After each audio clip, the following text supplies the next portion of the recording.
All right, is this our fourth edition of Office? Where are Every we at si right now? every Are single time we? we forget. I think we're fourth edition now, May, June, July, or maybe.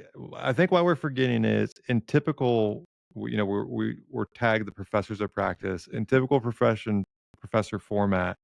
We're definitely at least a week late with this. 100%. We're going to be releasing this probably, I don't know, in November and saying it's our July office hours. So, hey, if you've been in college, like you go to office hours and the professor's not there. Yeah, of That's course. we're already there right now. Just text us, the classic or, like, I always love the 500 level professors. They're like, "Let's just have class at a brewery." Like, "Oh, there's a holiday in 2 weeks. I'll let you guys out an hour early tonight." Like, That's right. Yeah, 3 hour class, and we'll yeah, meet for an hour and 10 yes, minutes. And yes. hey, at least we are here. No, we've We're been here. busy doing the work, but you were sick, man. You were Yeah, down for dude. the count. I was very down for the count last week. Not ideal, 0 out of 10. Just, like, random, COVID, and it sucked, and yeah, 0 out of 10. By the way, great shirt. Shout out. We gotta give a massive shout out. That is a terrific shirt. By the way, I think that's my favorite one. That I one's so mean, badass. For the people listening at home, Kev's rocking this black FDNY Rescue Op shirt. I think We gotta tell. I mean, shout out to these guys. Like, first of all, sending us shirts, like the coolest thing ever. Uh, got a cold email one day from a dude, and he was just a fire department New York guy, like asking about their big Ryder Cup coming up, and we've been really lucky to help those guys out. So great shirt, Kev. yeah, shout out FDNY. Thank you for all that they do. Yes. We probably should shout out the coppers too, even though we were helping our FDNY guys again. As Nico mentioned, they had a big Ryder Cup match against the New NYPD. Our guys went down in a very tight match. I think they lost by a point. I Yeah, think is one what point they the said. by 1 point in. So we Great know match. next year we're going to come back and we're gonna take down those coppers. But thanks to both groups for all they do up there in NYC, and the 100%. dedication, effort that they put in.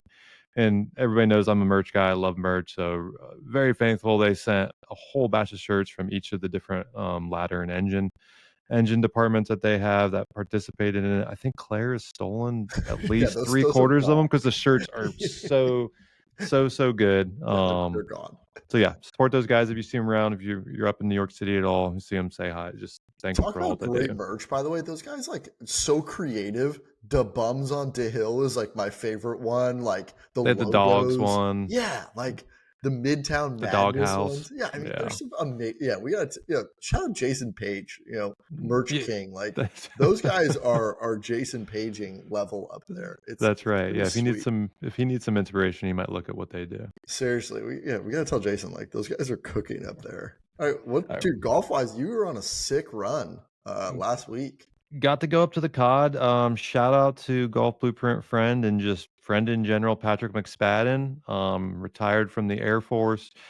Really impressive individual. If we joke about him that he's the Kevin Bacon of the golf world. Probably everybody that's listening to this podcast might actually know him at this point. Probably. I wouldn't be shocked at all. Or you're 1 degree of separation away from him. No, very impressive individual. So just want to give him his kudos as well. Chapter NATO stuff on Russia. Like he's in the intelligence world, knows everything. Has protected our country and led several efforts in the last 20 years for our country on intelligence in major critical mission areas. But I got to go up and celebrate his retirement. We used Marion Golf Course, Little Marion, so in Massachusetts, a little 9-holer. George Thomas course. Got to check that place out. Really, really cool if you're in that area. Public. A couple guys bought it up in the last couple of years, really bringing it back to life. Like, go play it. You'll see some of the coolest little features out of anywhere for next to nothing. But then, man, Wannamoisa, I tell you what, good, beefy test. Was I think it's one of those courses. There's a few places I could beat you, Nico. Like, in terms of beefy courses, but the short enough ballpark. It's the one that fits my eye. I mean, it might be 6,700 yards, but it is as hard as can be. Yeah, you were Um, saying amazing greens, just Amazing incredible greens. complexes. Yeah, just Andrew Green did a major green expansion there, and just I think it's arguably one of the best 18 set of greens you'll find anywhere in the world. So Wow. go Okay. go For the check that. people at home, as Claire and my significant other will hear us, we are not often very positive about golf. Like like, it's gotten to the point now where like I'll go play and she's like, "Did you like it?" And I just am kind of like, "I played," and that's the answer. And like for you to like for you to say that you liked a place and some of the best greens, I don't know that I've heard that. I mean, I know your short list as well as you know mine, but is That's that right. Kevin and I, by the way, we should talk about this. Like Kevin and I rank golf courses in like a pretty unique way, I would say, where I mean, we haven't done this in a minute, but like it's would you basically like drive to it, take the day off work, go play it? Hmm. Would you how far would you drive? I think was our second one. Yeah, And then like like a would 3 hour mark, yeah, like yeah, yeah, the versus 3 hour 6 hour perfect. mark Yes, versus yes, 9 hour mark. Like, yes. would you be willing to just drive that in a day Yeah. to play it and then have to drive back? Get Like, in a what? car, like you're waking up at 3 a.m. to drive it. That's like tier 2. And then tier 3 is like, dude, I'm getting on an airplane. Like you text me, we're gonna play it. So like where does Wani's fit in your in our Yeah, I would think Wani in terms of that category, because Wani's type of place, like if I could be a member there and play only that golf course the rest of my life, I'd be happy. So let's whoa. be clear, like it is that good. But I think Whoa. it's in that drive category, Yeah. and that like, yeah, I would drive 3 hours and spend a day there and drive back and be plenty happy, which is a very high Yeah, category, by the right? way, Like, like for the people at home, well, like it's a very high category. yeah, this is like the Michelin star where we always say like there's not very many 3 stars. There's like virtually no two. And like getting a 1 star is like incredible. So like that'd be like our 2 star Yeah. Michelin rating where you're like, wow, this is N- mind blowing. Now I do have a 3 star. Okay. Before I get to that, Highland Links up near Provincetown, I had to make a run through, all the COD, listen to my Vampire Weekend. I only played Vampire Weekend all Love weekend. that. I drove through every city they mentioned in their songs. Got on a whim, went up to Provincetown, little 9-holer up there, Highland Links, public golf course. Yes.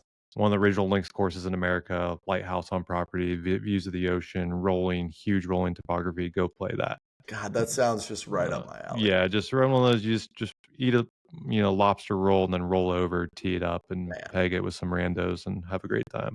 I love that. But I'll tell you what, I got a new 3 star Eastward Ho. It Whoa. is in my 3 star category. Like I would jump on a plane to Wow. go play there.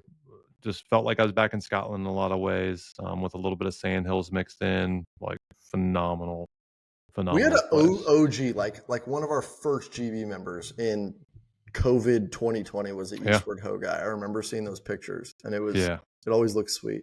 cool place. So Wow. don't sleep on that. A 3 star. Get on an airplane for Eastward Ho. Yeah, Who would have thought, dude? right. That's a sick trip. And yeah, shout out Slag. Like, thanks for his service always. And you got to get an amazing trip out of that. I love that. Yeah, so That's that's what I was excited about. What have you been excited about? What's going on in Nico's golf world? dude, in my golf world, 2 things. Ryan Gerard got over the hump. We never like by name talk about GB guys. This is like the homie. Like Gerard, I probably play golf with him when he's home, like every day, right? I Like think every that's time I call you, hey, say hi to Gerard. yeah, Jerry's in Every the time, background. Like every time. Jerry's in the background. He's That just is waxing you, taking your money every day. I think I've told this story before. Like he may or may not have like ended my professional golf dreams, Yeah. my first round. I don't think I've ever told a story on the pod. I don't think you have. I've heard it because I also know we lose money because all of it goes to him. He just Yes. takes it all back. It's Like all the money we literally make, the worst thing he in the wins world. it back. It's It's like, the all right, worst. there goes a month of membership So back to I Gerard. moved to Jupe and I'm hitting balls at the club. Like I don't know anyone, just joined this random club. And I see this kid on the range. We start talking. He just graduated from college. He's 22. And I was like, hey man, I'm going to go play. Like, do you want to join? Just like trying to make friends. I don't know anyone. It's my first round. And downwind par 5. It's like 570 at my club. I was fat at the time, just hitting nukes. He was And swinging like an asshole. yeah, swinging like an asshole. I hit driver 8-iron into this par 5, like just like truly like old Tom Morris rolling over in his grave type stuff. And I'm like, Yeah, you were at 195 ball speed, like, at yeah, this like probably time? Like, on course, like you could cruise 190, yeah, 195, probably cruise cruising yeah, it. So yeah, I yeah. probably hit it 370 off the tee, It and then was it was nuts. downwind, like way down, And I saw in person, there's no yeah, exaggerating going here. I'm like, like way this is what downwind, he was whatever. doing. Yeah. I hit driver 8, and as the 8-iron is in the air, I'm sitting in this cart. Mind you, I met this kid 6 minutes before. He looks at me and he goes, "Your game doesn't play here." And I like the appalled look on my face as I'm like, dude, I just hit driver 8-iron into a par 5. Like, you can lick my nuts. Like, that ball, I'm the best player in the state of Florida right now. Like, who are you, random college kid? And he looks at me and goes, yeah, that doesn't play.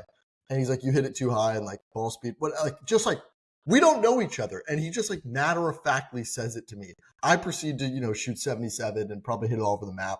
And I distinctly remember this. I had to leave at like, whatever time it was, right? But I only had time for 10 holes, like 9 holes. And on the 9th green, he looks at me, he goes, hey man, would you mind staying and playing the last 9 with me? This is the first day. And I was like, dude, I'm really sorry, I have to go. And he goes, I'm 9 under.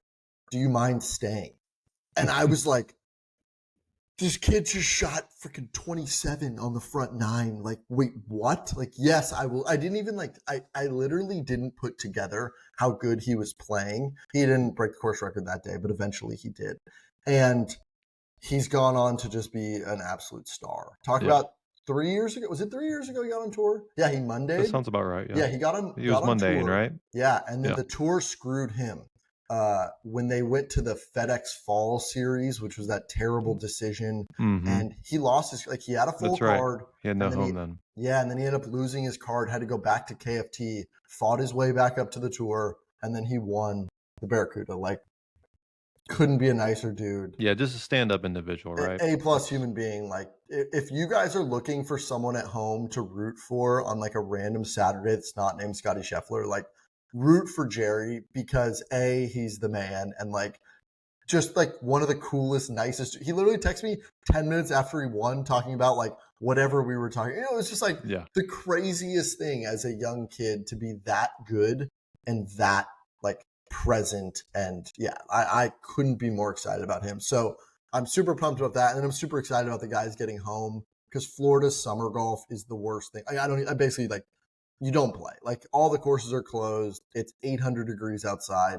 I'm pumped for like the first fall day when our parking lot's filled again with the mini tour guys, and I just get to donate money. And it's not pouring rain at 3 p.m. with the typical thunderstorm that comes through and all that. So I'm looking forward to like that first fall day when the group text fires up and, the ATM is back. By the way, I'm the ATM for those of you at home, just supporting the mini tour players. I tell you, it's been funny listening to Gerard's name come up too on, our friends over at Shotgun Star now when they're talking about potential Ryder Cup players, and all that, making their last push. And it's like, well, if we're gonna put Jordan Spieth on it, we should put Ryan Gerard on it. Like, dude, at some point, it's brilliant. At some point, we'll get Jerry to call in, I promise, and he will tell the no laying up story about TC just like catching him with ricochets for like the first 2 months. TC, for some reason, Jerry was like in contention in the Honda, and TC just went on.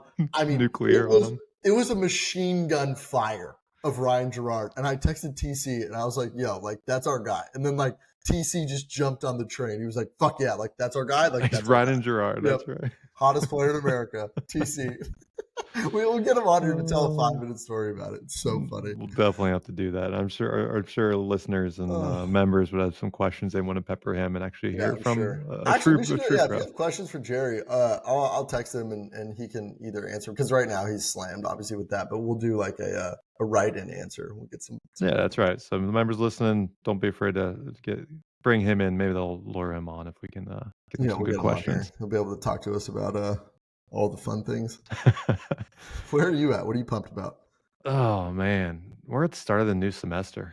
We're there. Let's be clear. The students are back. Man, the traffic, the wrecks, it's pure chaos. You would think a 20-year-old knows how to drive, or 21-year-old. No, there's just no rules at all. I drive right now.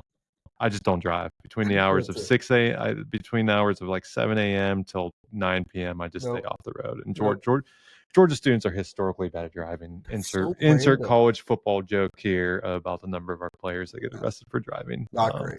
Violations. Not great.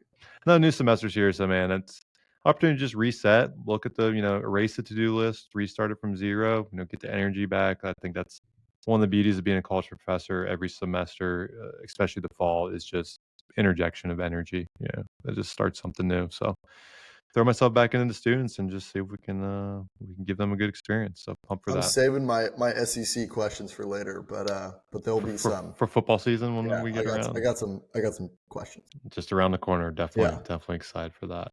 Big home schedule this year. We got Alabama, Texas, and Ole Miss. So hopefully that'll be fun. Shout out to Andrew Davison when he comes back and I think loses to Georgia for like the I don't know third straight time. I think is what we'll be looking at. If we put Ohio State in there too, that's 4 straight losses that we're going to get for our friend. We know he's not listening, Andrew. We know you're not He's not listening. listening, No, but we love him anyways. I love him.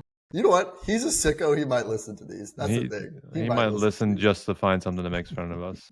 For those not in the know, you should never do this when you're doing a podcast or YouTube.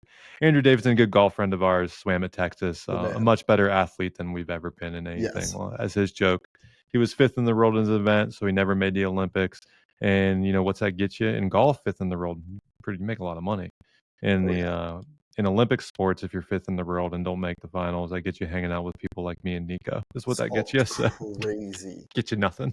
Crazy to think about that. I used to have a pitching coach that said that. He goes, you know what the 30th best pitcher in the world is? He goes, a millionaire. You know what the 30th best runner is? He goes, he runs at 10Ks in his local, town. It's like, oh my God. You know what I mean? It was like, whoa. What's surfing like? What's the financial aspects of surfing? Like if you're one of the best, give me top 5, top 10. Like where's the fall off happen in surfing? Top 5 makes like good money. For those of you who don't know, like I love surfing, grew up, big surfing guy. Top 5 like makes money. If you're on the world tour, then you make money. They call it the CT, like you make money.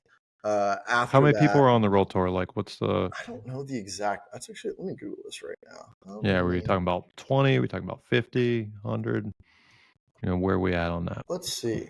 How many surfers are on there this year? 36 men and 18 women. So yeah, think about it. Okay, small group.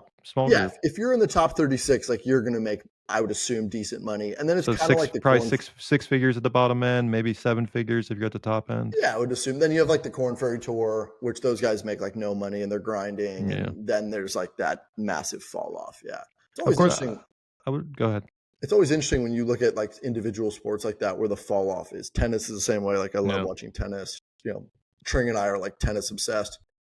And like the fall off is insane outside the top 10, outside the top 20. And then once you're outside that top 100, like it's just like golf. Same thing, Now, in the surfing world, are they super concerned about that? Because like the surfing vibe is very anti, like you surf to surf. I mean, that's what they are, right? So at the professional level, is it like pretty cutthroat? Like they're there to make money, or is that just like a bonus for doing the thing that they love and that they're spiritual with? From what I understand, there's a generation that grew up where professional surfing was like a goal, and there's like professional surfing style versus like free surfing is what they call it. And they're the ones who like make videos, content. They're like searching for the perfect clip. That's a very different thing than like they call it 2 turns to the beach. Like you're going to do execute turn, pop off the whatever it might be. So it'd be like, I'll give you like a good example of it. What's the like tournament golfer versus the Instagram golf swing golfer? Like content. Mm-hmm. That's probably the best description where like, hey, we make content for golf and it's really entertaining versus like, dude, I put the ball in the hole for a living. That's like probably the good divide, if I was going to say. And then somehow in golf, we get a couple like Bryson. Kudos to him for doing both. I don't know how he does. That's a full-time job doing both. I don't know how he's doing content. And I also don't know if it helps him. That's not like a let's leave Bryson where Bryson is because he's the anomaly in every way. But like, would I do that and recommend that? No. Yeah. Not at all. Well, let's get to some member questions. I'm sure that's why they're actually here. So we teased this last time, and I know you have big, deep thoughts. I mean, you've thought more on this than about anyone ever met. I think the number of times we've talked about this topic is substantial. But our boy Luke Miller says he's dealing with the borderline yips with the driver and tee shots. Does not seem to correlate with the level ball striking where it's at, and it seems to be the toughest skill to relearn since coming back to the game. It makes it super tough to get around the course and score. I hear you, Luke. I've dealt with the driver yips, and like, man, there's nothing more demoralizing than that in terms of getting around the course and score because they're coming at some point. And you can be 5 under and then just blow it all in one hole. He wants to know like what are the best tips and strategies for getting through the yips. Go because I know there's a lot of people out there that get them somewhere putting, chipping, every shot. Just our brain gets in the way.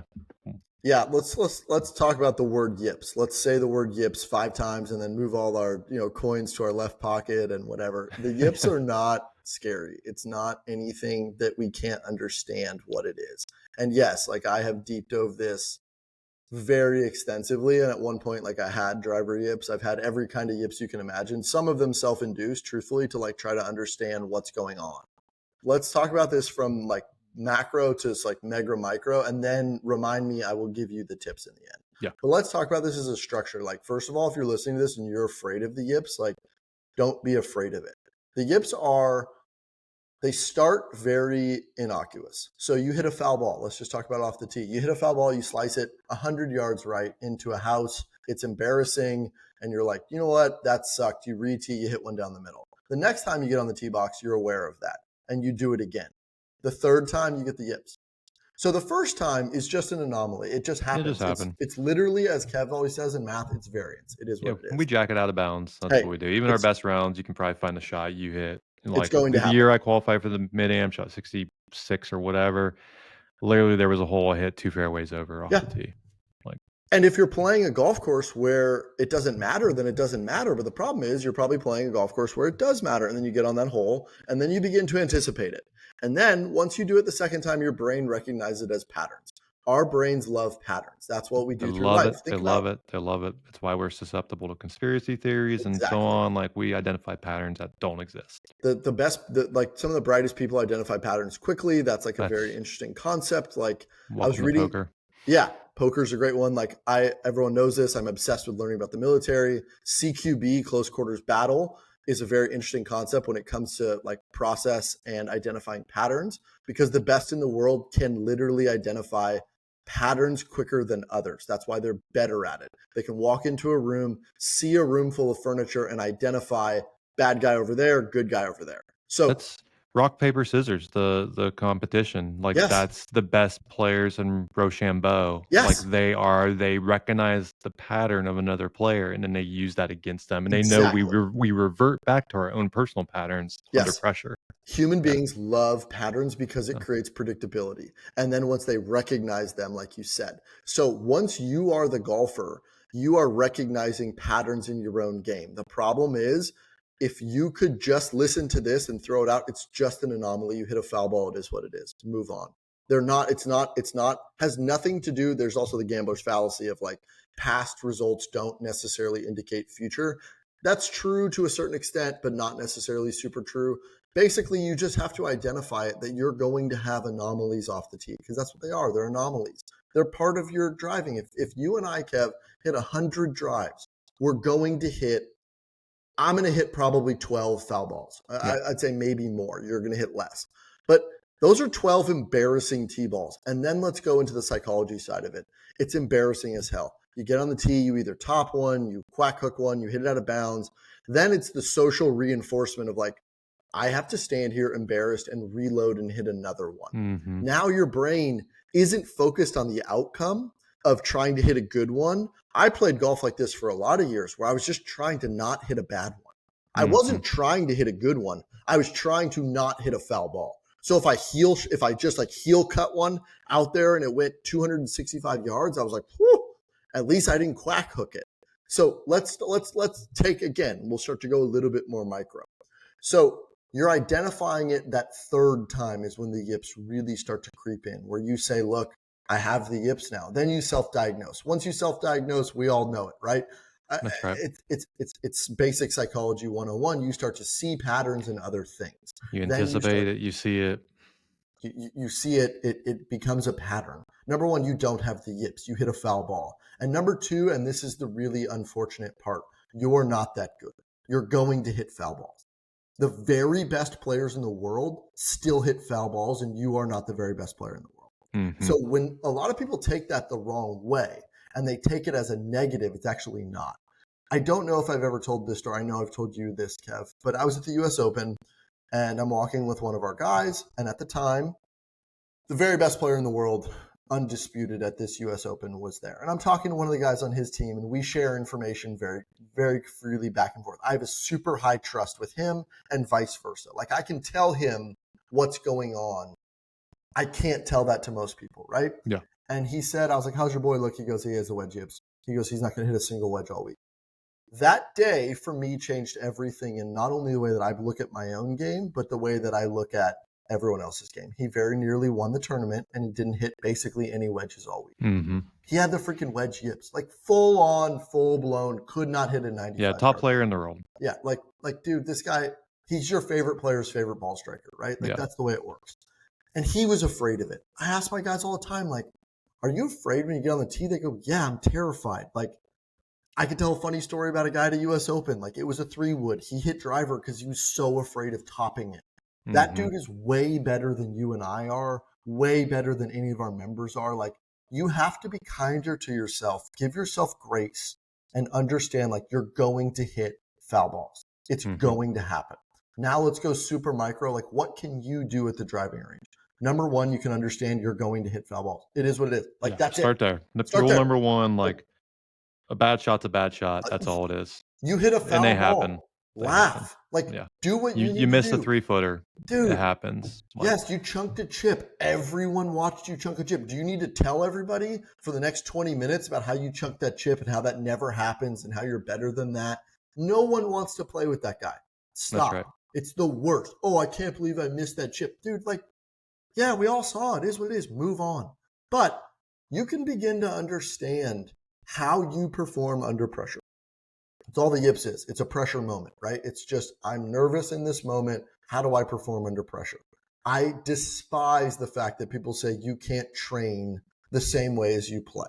It's very popular right now. Someone must like be listening or reading to us because they're starting to like take shots at that idea. And again, I die on this hill every single time where I say, we take a 17-year-old kid who has a high school diploma, and 2 years later, we turn them into a functioning Navy SEAL. Grow up if you don't think that we can teach you to perform under pressure. Like, that's right. Yeah. Create a little stress in your practice. Hey, I have lots of ways to do it. There's a million ways to do it. It doesn't to have to be exercise. It doesn't have to be. Is it ever the same? No, we're not pretending that practice is ever going to be the same, but it can be close. And if yours is a little bit closer, you will begin to develop confidence. Do I think you can rewrite your brain and do all of that?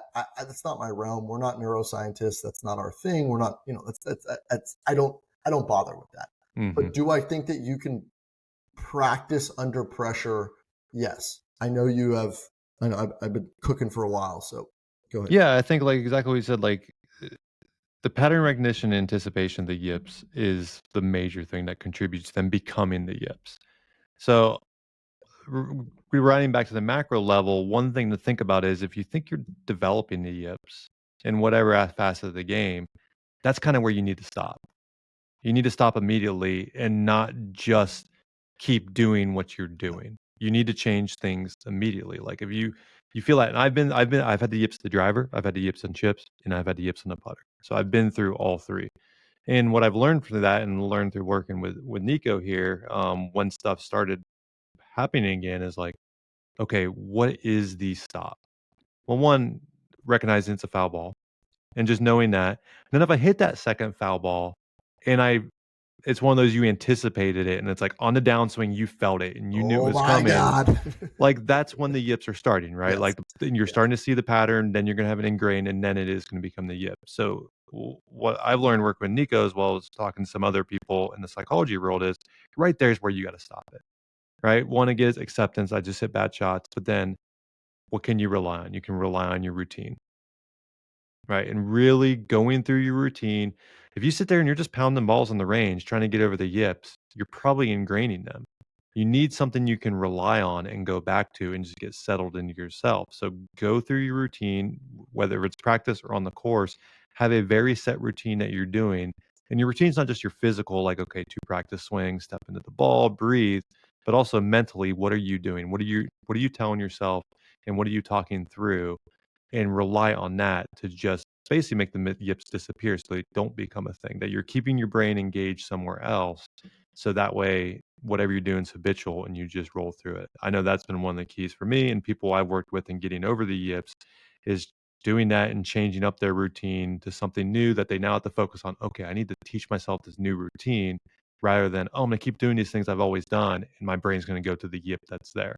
So you really want to freshen things up and do something different in your routine. That's the big joke in Tin Cup. There's kind of some truth to that. Yeah. Put the coins in the other pocket. No, that's not going to help. But if you do something in your routine, switch it up a little bit and keep focused on that. So your brain's not going to that anticipation and pattern of the yip and predicting it into reality. One of our live guys had driver yips this year really, really, really bad, and he couldn't pull the trigger. And he would stand over the ball for like 30 seconds and wouldn't swing. And in the beginning, it wasn't a problem. Then it became a problem. Then his coach was like, "Oh, we have a problem. Now we have to fix it." That's the biggest thing too. Is like your brain is looking for things to fix, and the yips are very interesting. I think is the word. It's a very interesting problem to solve. Like your brain becomes very engaged in the fixing of the yips, and it's very like enjoyable is the wrong word, but it gives you something to hunt for and say, if I fix this, then it's not the reality. And one of the most interesting pieces of research I've ever read on was the Archer theory. And I think you and I talked about this. I went like way down into like skill shooting and Olympic level archery. That's right. I remember when you did this. This obviously becomes like a massive problem when you're trying to hit something the size of a quarter from 50 yards with a bow and arrow. And they get the yips, and the best in the world in the Olympics will seize up, and they can't even hit the paper target, let alone the bullseye. And so their big thing in shooting is surprising yourself. And I worked really hard on that for a long time. It's a very weird, like, I don't recommend you trying this at home. Like if you're struggling with this, like shoot me a DM, I'll talk you through it. But basically you surprise yourself when you're going to swing. You don't allow your conscious brain to be like, okay, now I'm going to swing. Oh, wait, I didn't swing yet. Now I'm nervous and now I have the yips. It's like, no, you get over the ball, because the reality is, dude, you have to understand this. Like you're not consciously pulling the trigger 99.9% of the time. So all we're doing is doing what you normally do. You just don't realize you normally do it, because once you get the yips, now you're like, I need to swing. I need to swing. I need to swing. Hopefully I hit a good one. It's like, dude, no, like if there was a wide open field out there, you just get up and whack it. But then as soon as the pressure is induced of like, I have the yips, it becomes a whole thing. So yeah, Archer theory, like, you're concentrating on something, which is not what you want to do, is be hyper concentrating. Yeah, you're hyper concentrating on something that like is literally, how do I say this? Like it's a waste of time. Yeah, it's like if you're trying to focus on when you're brushing your teeth and you try to focus on every movement, yes, and exactly what you're doing, like not going to be a it's a futile exercise that like literally does not there, and there's no. This is such a because it's such a sensitive subject. I'm trying to be like gentle. There's no reason to spend more time on it than we are now. Move on. There's a lot of things that we can spend time on that are like very good uses of your time. This is a waste of your time, because it will not, like, nothing will get better by spending more time trying to solve it. Like we can just close this book. That's right. That's why you're solving a problem. Like that's why I brought up routine. You focus on your routine because, again, you don't want your brain focusing on the yip. Like you want your brain focusing on something else, and then let the swing be just this natural, habitual thing. There might be a physical reason that you're doing it. Like you might have shitty technique. Like technique is always a portion of it. Let's be clear. Like there's something in your technique that lets a yip become a thing. Yes. Like the way I ball strike, I'm so shallow. Like I hit shanks sometimes. Like that's the reality of it. It's the same reason that I flush high draws. Like that's, you know what I mean? The yips, like we can close the chapter on it. And I wish that people understood, like, it's as simple as like literally just move on from it. Once you've solved it, like close the book. Like I had those. I moved on. All right. Another Miller, Jordan Miller. What's up, Jordan Miller? Do you see there being value in doing short game work first and the daily practice plans you send, or long game first? Or I'll say this